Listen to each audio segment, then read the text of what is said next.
Hey y'all, welcome back to the ranch. I'm Jared Paul, and today we're going to try out a new plant food that I just got. It came from the Grove Collective, and this is like an all natural supplier online. They do like a monthly order for all natural cleaning supplies and things of that nature. And a couple of months ago, Laura ordered me a bioinsecticide from them by this company named Arber, and I've really liked it, and we'll talk about that today as well. And they just came out with a plant food. So my curiosity was piqued. So I said, you know what? I haven't really fed my trees and plants this year that much. So why don't I go ahead and do that? So we're going to talk about both the plant food and the bioinsecticide. And I'm going to give you a little bit of a ranch update end of summer here. So that's what's coming up on today's episode of Jarhead Bonsai.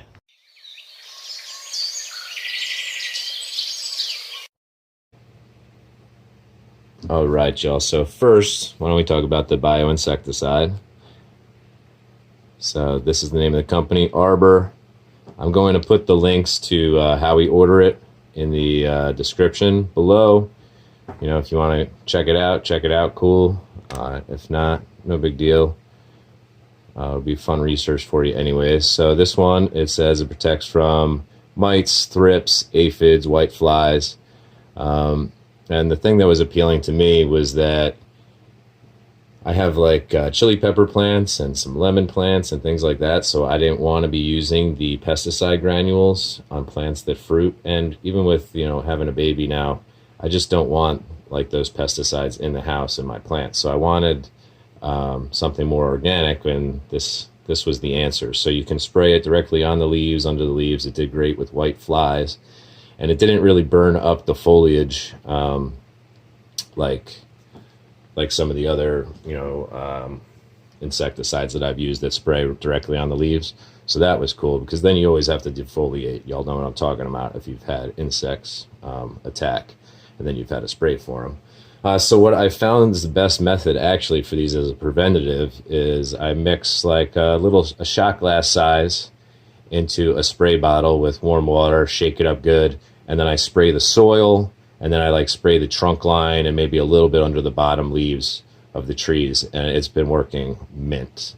Beautiful. So both of these are about $20 American, US dollars each. So this one is still about half full, and I've had it for 2 months, and I have a lot of trees here, so definitely worth the money. They say you can add it to water and water it in, but I just feel like that would kind of wash right through and not work as well. So I like the spray on method with this. So anyways, so this very good value. Now I've done the math on our plant food that we got, and it is a 3-2-1 compound. Let's see, let's focus a little bit. Yes. So if you just want to read that real quick, scented with rosemary, that sounds pretty cool. Supports the fertility with biological compounds. So what I want to do with this guy, the math works out to this entire bottle is about 10 liters worth of water. That's the dilution. So that is the perfect amount of 2 of my watering cans. So what I'm going to do is I'm going to water all of my plants and trees indoors first so that I get the soil and the roots nice and saturated. And then I'm going to do the concentration of the plant food and water following, so that it's just like, it'll probably be like a glug glug on each plant.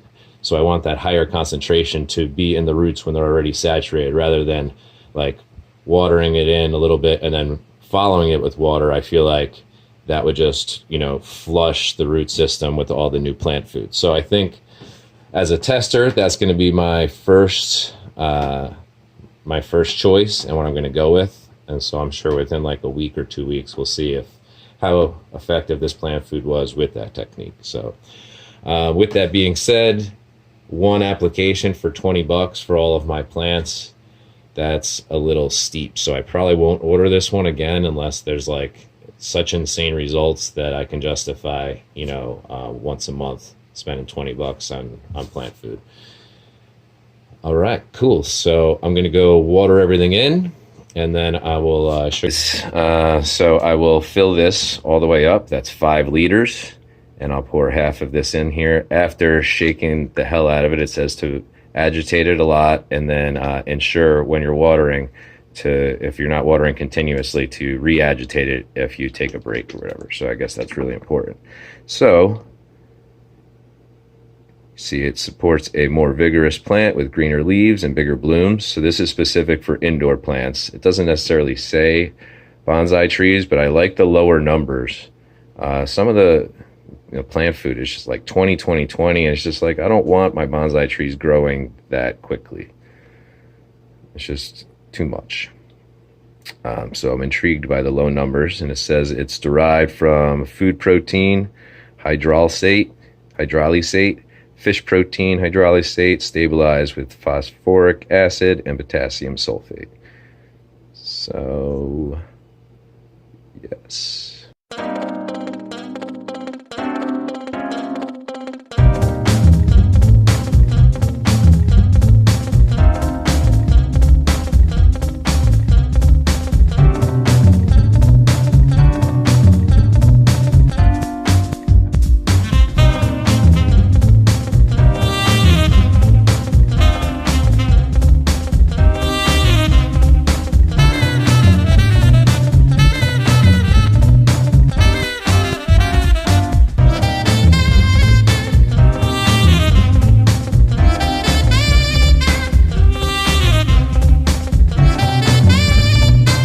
Starting indoors,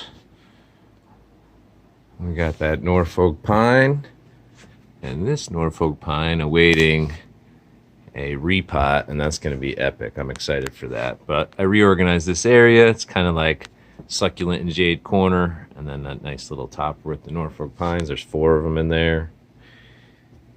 Canary Island date palms. What I did was I went around and pruned all the spiderets off of, this is my zigzag cactus that got upgraded to this location. It's a cigar box, a nice little hanging plant now. It looks awesome. Psyched about that.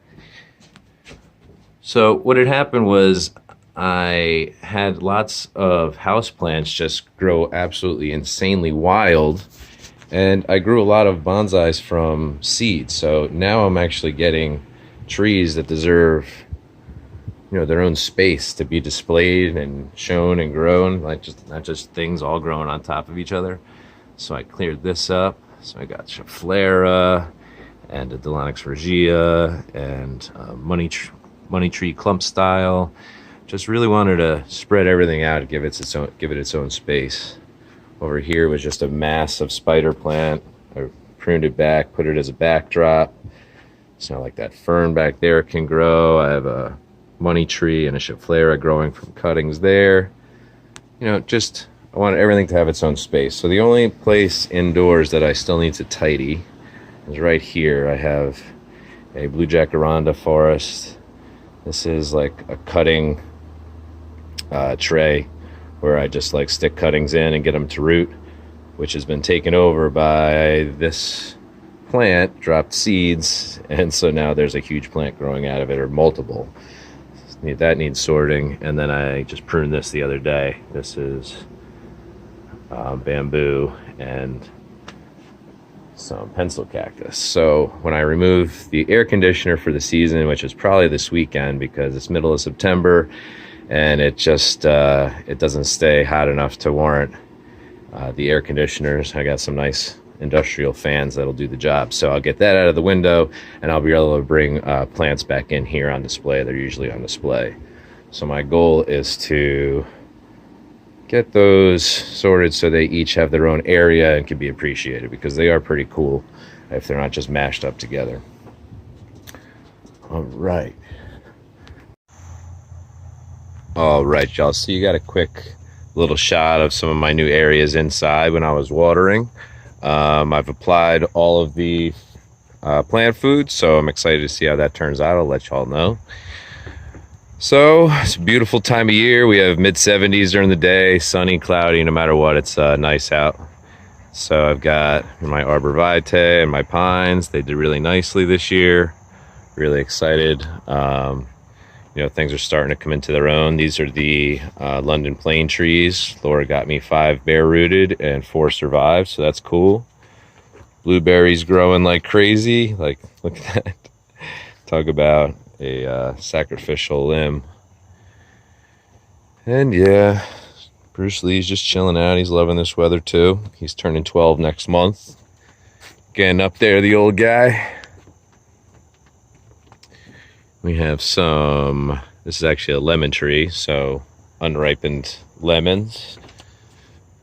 It's actually looking pretty cool this year. That's that one survived a huge aphid attack, a big root pruning, repotting, everything. Well, let me just show you one of my favorites. So this is Franny's birth tree, if you will. They have these all over the place in North Carolina, here in the United States. This is a crepe myrtle, and it hasn't flowered for me yet, but look at these late summer colors. So the leaves range from a bright new green, healthy, vibrant new green, through a dark green, and then as you see, has a nice little red pink hue to it.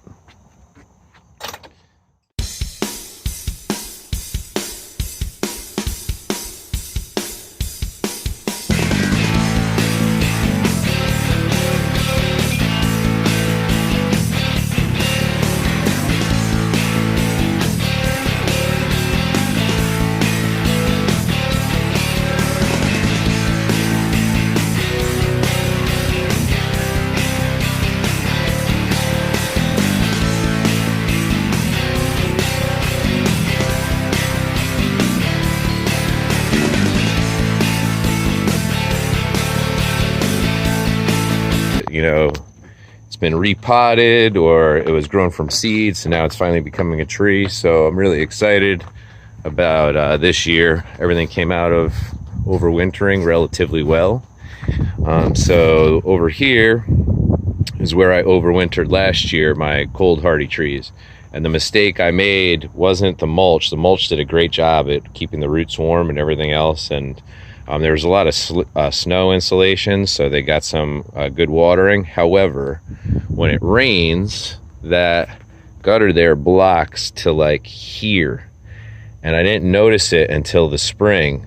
So the trees that were too close to the house here, some of the babies, their roots got dried out and they didn't make it, some of my baby pines. So that's a lesson learned. So this year I'm going to do them further out on this side, and when I put the paddle boards in the basement, I'm going to do a strip this way.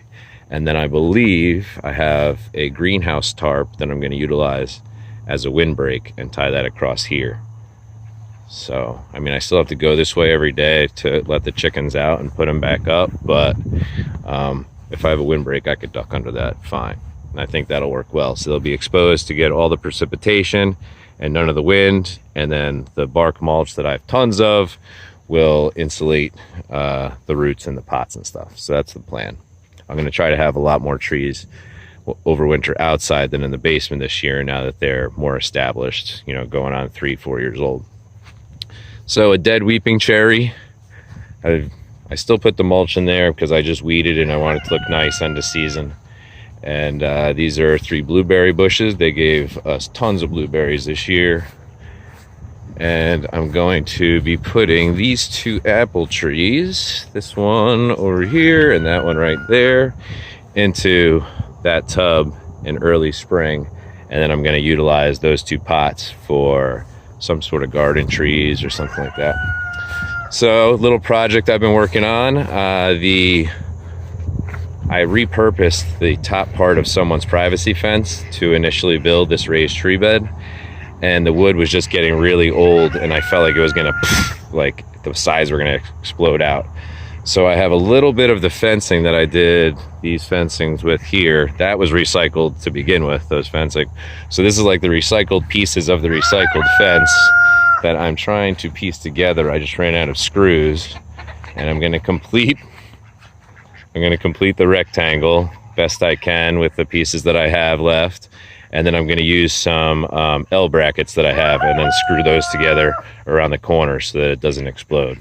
So you see some of my blue spruce some planted directly into the tree bed, and then some in sandbags that are they're just sitting on top of the soil, but they're also covered in mulch. Have a couple-year-old oak in there. Have a maple that jumped out this year. So it's looking good in here. There's like 35, 40, actually maybe as much as 50 white spruce trees in here. Let's see, they got some nice branching this year, some nice size on them. I paid 30 cents a tree about a year and a half ago. So the tree farm is doing well. Oh, let me show you something real cool.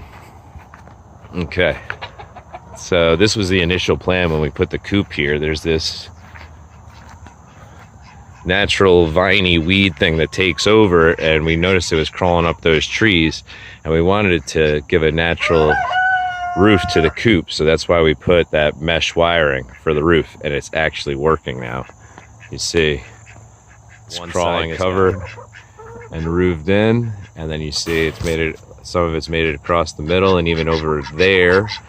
So I'm thinking by this time next year, hey Carl, there's Boom Boom the duck, Carl the rooster, and the girls. They've been producing a nice amount of eggs for us. It's been great. Bit of a mess, but that's by design because I'm going to compost all of the weeds and natural wildflowers and stuff that grew up this year back into the bed. So this is a bed, has pumpkins and some buttercup squash. This is a bed that had strawberries, raspberries, and blackberries, and maybe a squash, I'm not sure. And then down there is another bed, and it's butternut squash, and we had watermelon, best watermelon of my life. I showed that in a previous video. And butternut squash and buttercup squash and kabocha squash, which look like the little green pumpkins. And then you see there's a bunch of the spruce trees in here. There's about 375 in total. You see they go all along the edge there. That's about 100 feet, I believe. We got lots of pumpkins, still letting them grow. These are pumpkin pie pumpkins, so we're going to be eating and roasting those. And then this one is just a ginormous species. We wanted to see how big we could get one to be. So not the biggest, but still the biggest pumpkin I've ever grown. Pretty cool. And we had our tomatoes and peppers in pots around the outside because during our wet season, the tomatoes and peppers, they just don't, their roots don't like it if you have them in the ground. So I do them in food safe buckets. So they're like, you know, toxin free. And then I do compost at the bottom, like grass clippings, and then my soil and sand composition for the tomatoes and peppers, and I always grow those in buckets. Everything else is in a raised bed where I put cardboard and mulch down, and then like 1.5 feet of soil and peat moss and other stuff, so that it was well draining as well. I didn't want to put anything directly in the ground. It's called no dig farming. So, ooh, yeah, it looks like I'm having tomato salad tonight. Probably do bacon, eggs, and tomato salad for dinner. That sounds amazing. See these butternut squash doing great. And here's the kabocha squash. Oh, well, this one's off of its vine, so I might as well bring it in. I think they're just so cool. And they stay a really long time. You know, they'll store through the winter if you keep them in the basement, dark, cool, dry place.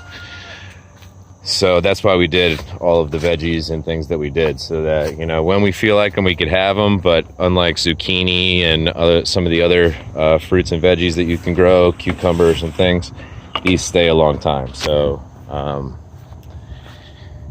you don't have to process them. You can just use them when you want. So you see it's nice and green still. Thanks for joining me for the update and the introduction of a new plant food. So I'll let you know how it goes. $20, I guess, for as many trees as I have inside and plants as I have inside isn't that much. It's a little more than I'd like to spend, but maybe I'll be pleasantly surprised and it'll be the best I've ever used. So we'll see. That's going to do it for us today here at the ranch, y'all. Going into the weekend. Hope you have an amazing weekend. English Premier League's back on, so if you are a soccer fan, you are as happy as I am. So enjoy the matches. Enjoy your time with your family. Stay well, y'all. Cheers.